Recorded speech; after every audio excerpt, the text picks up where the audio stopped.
Y hoy vamos a hablar sobre un tema muy importante que nos preocupa y nos ocupa a todos. Es sobre la brecha salarial en México. ¿Porque las mujeres ganamos menos que los hombres? Justamente eso es lo que todas nos preguntamos. Así que doy la bienvenida a nuestra invitada, la licenciada Valeria González Ruiz. Ella es coordinadora de vinculación e incidencia de políticas públicas de Early Institute y viene a platicar esta tarde con nosotros. ¿Cómo estás? Muy bien, muchas gracias. Gracias por recibirme y un saludo a todo tu auditorio. Gracias a ti por estar esta tarde con nosotros. Oye, cuéntame un poquito cómo estamos en México en cuanto pues a esta gran brecha salarial entre hombres y mujeres y por qué existe. Uy, esta es una pregunta muy compleja, pero bueno, primero que nada, platicarle a tu auditorio. Cuando hablamos de brecha salarial entre hombres y mujeres, digamos que se hace un análisis de cuánto gana en promedio un hombre en México y cuánto gana en promedio una mujer. Desafortunadamente, se estima que, por ejemplo, si los hombres en promedio ganan 100, nosotras las mujeres estamos ganando 85. Entonces, sí hay un 15% aproximadamente de diferencia entre lo que estamos percibiendo.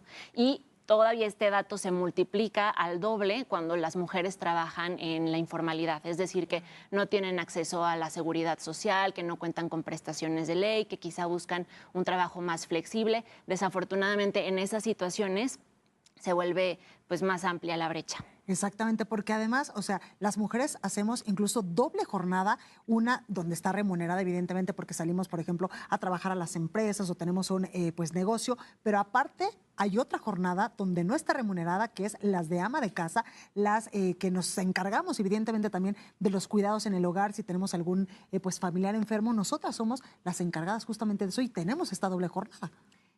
Das en el clavo, justo para medir digamos, el sueldo que percibimos versus lo que trabajamos, se contabiliza eso. Okay. Las mujeres en México nos dedicamos a las labores del cuidado de las personas que están en casa, pueden ser niñas, niños, pero también personas mayores, personas con discapacidad. Digamos, nosotros en la casa dedicamos 44 horas a la semana en promedio, Okay. mientras que los hombres solamente el 19 en promedio. Entonces, sí está totalmente desproporcional, digamos, la responsabilidad que se nos ha dado del cuidado, ¿no? Pero además, como bien dices, estas labores no cuentan como trabajo, Sí, desafortunadamente. claro, nadie nos paga por ser amas de casa. Muchos le dicen que es como la segunda o tercera jornada, Sí. ¿no? De hecho, pues puede ser la segunda, llegar a limpiar, a preparar la comida, etcétera, pero la tercera también es hacer tarea con hijas e hijos, claro. dedicarnos a bañarlos, a dormirlos. Entonces, esto es un trabajo realmente que desafortunadamente no se está contabilizando. Exactamente. Oye, Valeria, la pregunta que nos hacemos también todas las mujeres ahora que tenemos una primera mujer presidenta en más de 200 años de vida independiente en nuestro país, ¿esto nos va a beneficiar? Porque además también hemos visto pues un cambio en la política pública donde pues ahora vamos a tener la primera Secretaría de la Mujer. Sí, sí, definitivamente el hecho de que una mujer llegue a la presidencia por primera vez en México, en un país como México, Sí. es un gran logro en el sentido de que se han abierto muchas puertas para que ella pudiera llegar, ¿no? Que no ha sido fácil, evidentemente, porque después de tanto tiempo están llegando. Hay un Congreso paritario, creo que eso Sí. también es una muy buena noticia y nos permite como visibilizarnos, ¿no? Creer que es posible llegar ahí. Pero no basta con eso. Sí es muy importante que, digamos, toda la estructura social empiece a cambiar desde abajo para que las cosas realmente nos impacten en las mujeres de a pie, ¿no? Claro. Hoy en día, desafortunadamente, a las mujeres cuando están embarazadas las siguen despidiendo, les siguen solicitando pruebas de embarazo. Desafortunadamente no existe todavía un sistema nacional de cuidados que reconozca las labores de cuidado como un trabajo y lo remunere y le dé acceso a la seguridad social. Hoy desafortunadamente las mujeres seguimos trabajando en la informalidad porque no tenemos quien cuida a nuestras hijas e hijos. Entonces, estos son, digamos, los obstáculos a los que nos seguimos enfrentando y si bien es importante que haya una mujer presidenta que estimamos y esperamos que tome como suya esta agenda, que también trabaje por estos temas, pero es muy importante que lo haga de forma integral, de forma transversal, para que, por ejemplo, no sé, mi hermana, si se embaraza, no tenga miedo de que la vayan a despedir, al contrario, que esté en un ambiente que proteja su maternidad, que al igual igual que a su pareja, a su esposo, también le den licencias de paternidad equilibradas. Porque ahora la licencia de paternidad es muy corta, ¿no? Sí, la licencia de paternidad es solamente de 5 días para aquellos que son papás recién o que han adoptado a una niña o niño. Entonces, en comparación con los 3 meses que nosotras tenemos, sí hay una gran diferencia y desde ahí se empieza a ver como el impacto, ¿no? No solamente en las mujeres, porque creo que es muy importante decir, esto no solo es un tema de mujeres, es un tema que nos involucra a todas y todos, a ellos también, por supuesto, pero sobre todo a nuestras niñas y niños. Las niñas y los niños tienen derecho a ser cuidadas por mamá y por papá también, por generar vínculos con ambos. Y bueno, esto es un tema sumamente importante. Claro. Oye, Valeria, para seguir acortando esta brecha salarial entre hombres y mujeres en México también, pues se requiere mucho del compromiso de las empresas, ¿no? Para acoplarse también en todo esta pirámide laboral a las mujeres que tenemos incluso una doble jornada, a las que apenas nos estamos embarazando, porque las mujeres somos literalmente, y muchos lo hemos dicho, multitareas, pero no siempre son pagadas esas multitareas, solamente nos dan un sueldo, por ejemplo, en algunas ocasiones. Sí, definitivo. Involucrar a todos los sectores, por eso cuando hablamos, por ejemplo, del Sistema Nacional de Cuidados, estamos hablando de que las labores de cuidado, el tema de la maternidad, el embarazo, no es algo que le incumbe solo a la familia, ¿no? A la casa, es un tema público que requiere reconocimiento e involucramiento de todos los sectores, incluyendo las empresas. Las empresas también se pueden ver beneficiadas si impulsan y protegen la maternidad y la paternidad. Van a tener trabajadoras y trabajadores más comprometidos, que permanecen ahí, no va a haber tanta rotación. Más mujeres van a entrar a la fuerza laboral, que este es un tema que no solamente impacta a las empresas, sino toda la economía del país. Entonces, claro que se involucren puede beneficiarles a ellos mismos y a las familias y al país entero. Qué importante esto que dices, Valeria, porque incluso hay muchos estudios donde dicen que en cuanto más mujeres estemos integradas a actividades laborales en muchos países, el Producto Interno Bruto puede crecer de manera importante. Sí, ya hay varios estudios que nos indican eso y es como también sentido común, o sea, comentándole a tu auditorio, imaginemos que estamos en una familia, ¿no? Si yo tengo un trabajo formal, ¿no? Que también tiene seguridad social, ya no vamos a tener que gastar, por ejemplo, en atención médica, porque ya tenemos el servicio gratuito, podemos ahorrar para una casa, para nuestro retiro. Esto va a impactar, evidentemente, y va a beneficiar a nuestras niñas y niños, pero ya no va, digamos, a caer toda la carga de proveer a los hombres, ¿no? O sea, es un beneficio para todas y todos. Entonces, y esto impacta toda la economía. Obviamente, las familias cada vez van a tener más dinero, ¿no? Por eso el tema de la brecha salarial es importante. Van a ser más estables, ya no van a tener que gastar en otras cosas, van a poder ahorrar. Entonces, digamos que sí estamos hablando de una serie de barreras que impactan en general en toda la forma en la que nos desarrollamos. Absolutamente. Oye, Valeria, ¿por qué sigue existiendo esto? La diferencia en el ingreso, a pesar de que tenemos igual, por ejemplo, iguales las capacidades, las aptitudes, las habilidades que los hombres. Y, por ejemplo, si hay esta brecha laboral y esta brecha salarial, pues evidentemente es una onda expansiva que, como tú lo dices, pues implica y pues también impacta en muchísimos sectores y en muchísimos rubros de la sociedad. Sí, sí.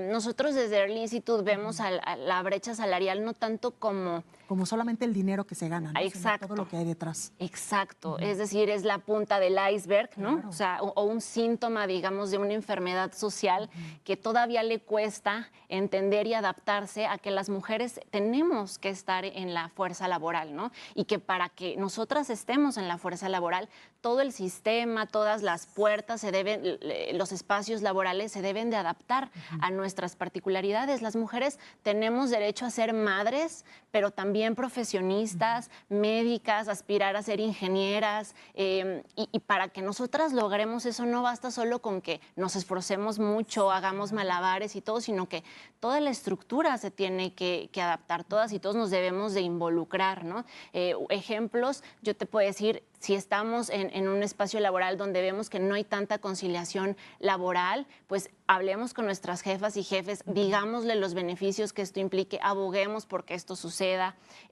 Podemos buscar a nuestros representantes legislativos y decirles, oigan, tiene que ser parte de la agenda pública, impulsar, por ejemplo, un sistema nacional de cuidados, tiene que equilibrarse la licencia de paternidad con la licencia de maternidad para que no haya esta diferencia, ¿no? O sea, haciendo un ejercicio, Blanca, por ejemplo, contigo y el auditorio, imaginemos que yo me embarazo, ¿no? Yo me voy a ir 3 meses y mi esposo solamente se va a ir 5 días, ¿no? Si trabajáramos en el mismo lugar y más o menos tuviéramos un trabajo similar, evidentemente mi patrón va a creer que le conviene más conservarlo a él que a mí, ¿no? Y probablemente lo considere a él para un ascenso y no a mí, ¿no? Porque quizá yo voy a estar pidiendo después de eso también permisos por si mi hijo se enferma, etcétera, ¿no? Y bueno, esta es una situación de privilegio, pero también hay mujeres que desafortunadamente son despedidas, tienen que recurrir a la informalidad con todo esto y bueno, desde ahí se va abriendo todas las complejidades a las que nos enfrentamos. Exactamente, como lo decíamos, no solamente es el ingreso, pero aquí yo sí te quiero preguntar, Valeria, ¿por qué teniendo las mismas capacidades, las mismas aptitudes, seguimos ganando menos las mujeres? Sí, en esto se contabiliza las labores de cuidado, o sea, nosotras seguimos haciendo eso, seguimos asumiendo, digamos, esa responsabilidad. Y aquí, por ejemplo, creo que podemos también impulsar nosotras, ¿no? Que las labores de cuidado se reconozcan como trabajo y precisamente como es un trabajo debe estar equilibrado, ¿no? Buscar la forma en que dentro de los hogares esto se equilibre y buscar, digamos, las formas en las que cada vez más hacer más ruido para que las labores de cuidado sean reconocidas como trabajo y tengan acceso a la seguridad social. Pero, por ejemplo, también si hablamos de informalidad, las mujeres, digamos, de las personas que trabajan en la informalidad, la mayoría son mujeres y estos son trabajos que generalmente perciben menos que los trabajos formales. Entonces, además de eso, nosotras tenemos que gastar en servicios médicos, aparte no vamos a poder ahorrar. O sea, es como un círculo vicioso que nos impide digamos, incrementar nuestros ingresos, ¿no? Entonces, a veces no tienen que ver las capacidades, en realidad son estas barreras y estos obstáculos a los que nos estamos enfrentando en el día a día que simplemente van, digamos, restando, ¿no? A nuestros ingresos y al contrario, o sea, nos están haciendo trabajar de más. Exactamente, eso en una zona urbana y en una zona rural me imagino que se exponencia más, ¿no? Claro, estamos hablando ya de temas mucho más complejos, ¿no? Que quizá no hay servicios tan accesibles de todo tipo, ¿no? En el que hace rato que platicábamos, antes de entrar a esta entrevista, decías, ¿no? De que antes las mujeres simplemente nacían y a la más grande decían, o a la más chica le decían que tenían que quedarse a cuidar, ¿no? Entonces, los padres, claro. a los padres o a las personas que lo necesitaran. Entonces, seguimos, digamos, todavía, eso también es una realidad, el hecho de que hay una mujer presidenta no quiere decir que todavía no existan estas concepciones erróneas de que las mujeres tenemos solamente que cuidar, ¿no? Y que los hombres no pueden hacerlo, porque también esto pues nos descalifica mucho a ellos, ¿no? Por supuesto que pueden ser cuidadores, por supuesto que pueden generar vínculos, por supuesto que pueden dedicarse a sus hijas e hijos y tener una relación cercana y no solamente tienen que estar en su trabajo, ¿no? Sí, claro. Buscando dinero. Oye, Valeria, y esto ha avanzado porque incluso vemos y hemos hablado mucho de las nuevas paternidades de estos hombres que cada vez más se están involucrando pues en la crianza de los hijos y también pues en las empresas socialmente responsables que ya tienen todo incluso un protocolo para cuidar a las mujeres que son mamás. Este tema es bien interesante, Blanca, porque muchas veces cuando hablamos de, por ejemplo, de impulsar o de proteger a la maternidad en los espacios laborales, creemos que si solo le damos a las mujeres flexibilidad, que si ellas solamente son las que se pueden ir temprano, les estamos ayudando. Pero en realidad ahí justo son políticas que no están pensadas de forma integral, porque las estamos mandando a que hagan su segunda jornada en casa, pero a los hombres los dejamos ahí, ¿no? Y no les damos la oportunidad de ir a su casa también y compartir las labores de cuidado en casa. Entonces, son parte de las políticas que incluso las empresas deben de informarse, conocer y implementar de forma pareja, porque si seguimos viendo a las mujeres como las únicas responsables del cuidado, estamos generando desigualdades, y a quienes más afectamos siempre son especialmente a las niñas y niños, ¿no? Que merecen, que tienen derecho de ser cuidados por su mamá y su papá. Sí, absolutamente. Oye, también te quiero preguntar, en este sexenio hemos platicado mucho que pues es el tiempo de las mujeres, y no solamente en la política, sino en general, porque las mujeres cada vez estamos teniendo acceso y nos hemos ganado pues puestos incluso en grandes empresas, en lo político, en lo social, en lo cultural. Y aquí yo te quiero preguntar, ¿cuáles son las principales demandas sociales como mujeres trabajadoras justo para erradicar la discriminación y también para tener mejores condiciones laborales? Sí, nosotros desde Early Institute hemos estado analizando y estudiando esta problemática desde varios años, todo desde el enfoque del impacto que tiene en los hogares, en las familias, con mamás, con los hijos, y vemos como prioridad que se tome en cuenta que sigue habiendo discriminación en razón del embarazo y la maternidad en los espacios públicos, principalmente en el espacio laboral, y que esto debe de cambiar. Actualmente existe una iniciativa en el Senado de la República, en la Comisión de Igualdad de Género, que busca precisamente reconocer esto como una forma de violencia de género, porque lo es una forma de violencia que solo le ocurre a las mujeres y que afecta no solo a las mujeres, sino a sus hijas e hijos y en general a todo el contexto familiar. Ese es un tema esencial. También proponemos, por ejemplo, que las licencias de paternidad se equilibren a las de maternidad, que se vuelvan obligatorias. Y aquí un tema bien interesante que quizá pocos saben, pero las licencias de paternidad son asumidas actualmente exclusivamente por el patrón. O sea, el patrón le concede esos 5 días, a diferencia de lo que sucede en las licencias de maternidad, en la que sí entra la seguridad social junto con el patrón, ¿no? Y la mujer, digamos que se vuelve una responsabilidad o una obligación tripartita. No sucede lo mismo con las licencias de paternidad, y por eso creo que también está muy estigmatizado y hay tanta reticencia a incrementarlo, porque lo asume solamente él, ¿no? Y evidentemente, como ya lo platicábamos, eso genera un perjuicio de fondo para las niñas y los niños o las personas que deben de ser cuidadas, y evidentemente para las mujeres y los hombres. El Sistema Nacional de Cuidados también es una política que creemos que debe de ser impulsada sí o sí.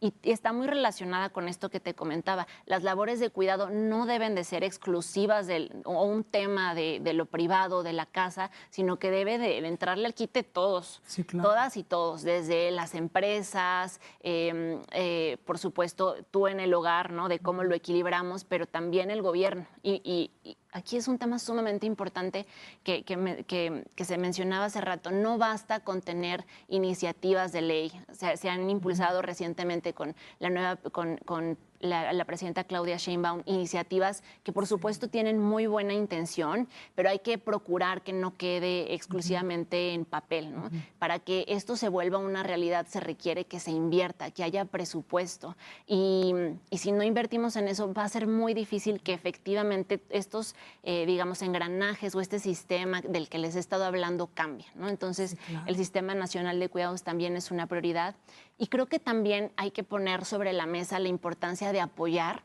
quizá con estímulos fiscales, a las empresas. Que no vean que es su carga exclusivamente, ¿no? Que al contrario, que se les está apoyando para cambiar, digamos, el contexto en general.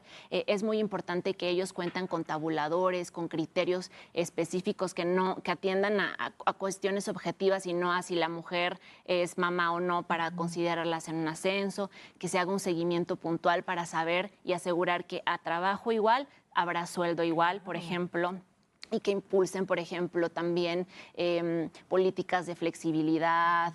Eso también es muy importante para empezar a cambiar las cosas, ¿no? Sí, absolutamente. Oye, Valeria, con todo este panorama que nos estás contando en estos momentos, el principal muro a derribar por parte de las mujeres trabajadoras es evidentemente lo cultural, o es la normatividad, lo que está en la ley.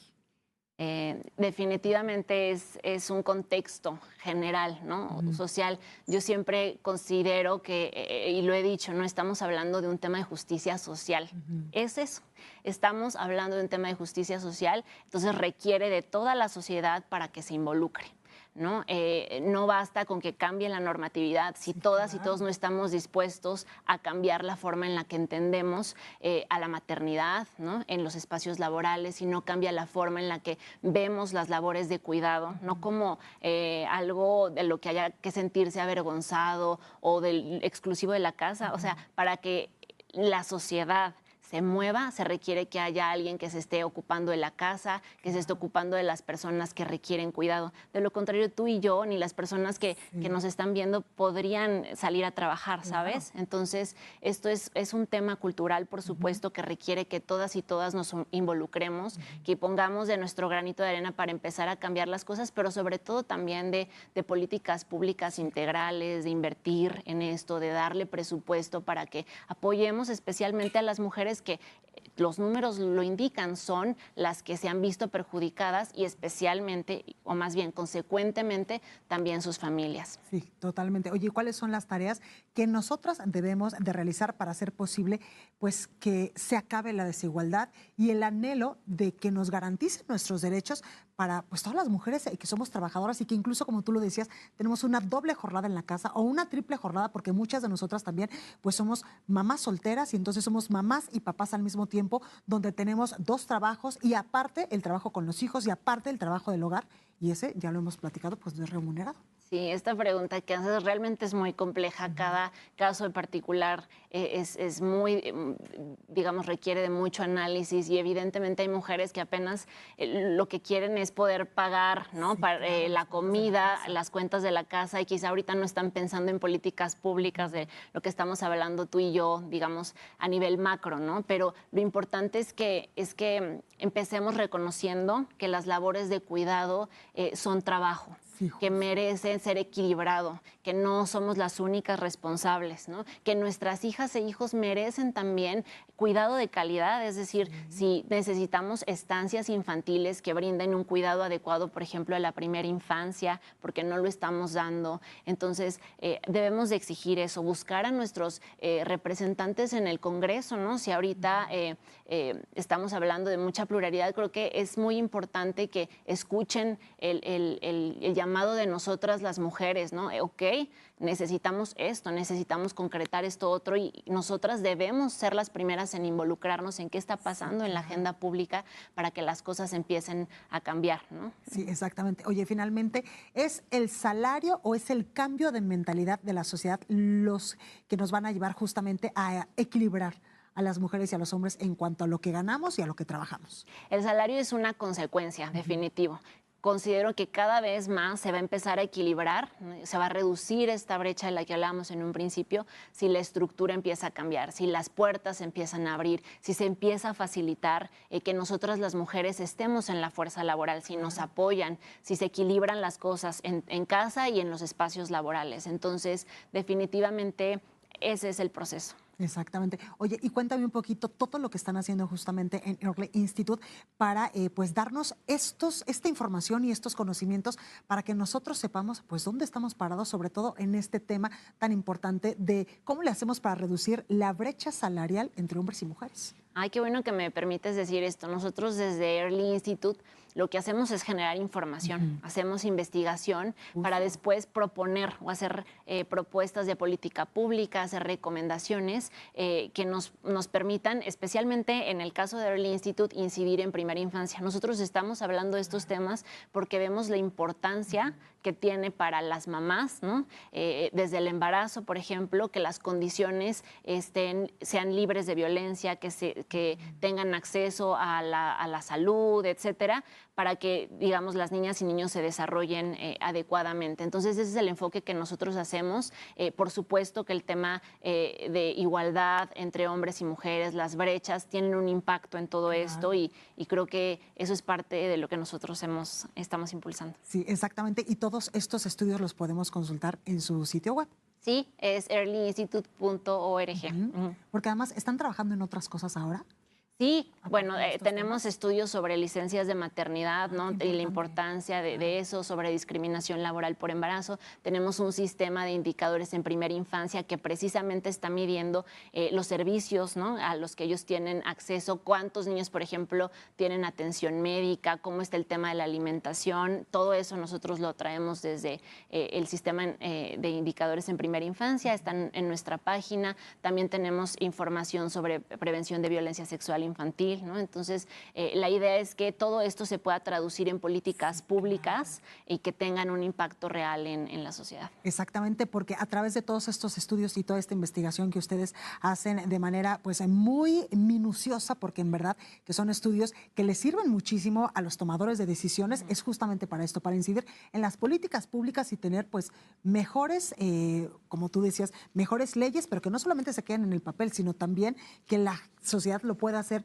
pues suya para que permee evidentemente en todos los sectores sociales. Efectivamente, yo le digo a tu auditorio, si me están viendo, que también esta información es accesible para ellos. Sí, claro. Tratamos de hacerlo lo más digerible para que sepamos, ¿no? De qué calado están estas problemáticas, cómo podemos también desde lo individual empezar a cambiar las cuestiones y por supuesto vienen ahí también las recomendaciones de política pública para cambiar, digamos, desde el fondo las estructuras o la forma en la que están hechas las Claro, cosas. porque si no conocemos alguna problemática, pues difícilmente podremos cambiarla. Sí, sí, conocer más para decidir mejor. Siempre ese es nuestro lema. Ujú. Exactamente, así que ustedes nos ayudan con todo eso. Sí, felices. Muchísimas gracias. Bueno, pues agradezco por supuesto la participación de la licenciada Valeria González Ruiz. Ella es coordinadora de vinculación e incidencia de políticas públicas de IRLE Institute y también por supuesto que los invito a todos ustedes a seguir nuestro próximo programa con más temas de análisis, por supuesto, de la mano de IRLE Institute. Con esto vamos rápidamente a una breve pausa y yo regreso con más aquí en Reporte H. Valeria, muchas gracias porque en verdad pues esta información que nos has dado es muy valiosa para saber exactamente pues cómo estamos en estos momentos las mujeres en el entorno pues laboral, cuánto nos están pagando y por qué estamos evidentemente pues hablando de esta problemática tan importante que debe de incidir en políticas públicas y en mejores iniciativas en el Congreso. Al contrario, muchas gracias, Blanca, por este espacio y pues un llamado a las personas que nos están viendo, ¿no? Las cosas pueden cambiar si nos involucramos. Sí. Es muy importante que ya incluyamos a las mujeres en todas las políticas públicas y podamos ver, ¿no? Cuáles son estos problemas reales que nos están aquejando y empecemos a cambiarlos desde todas las trincheras en las que nos encontramos. Pues ahí lo tenemos, Valeria. Gracias por visibilizar este tema. Al contrario, muchas Gracias. gracias a ti.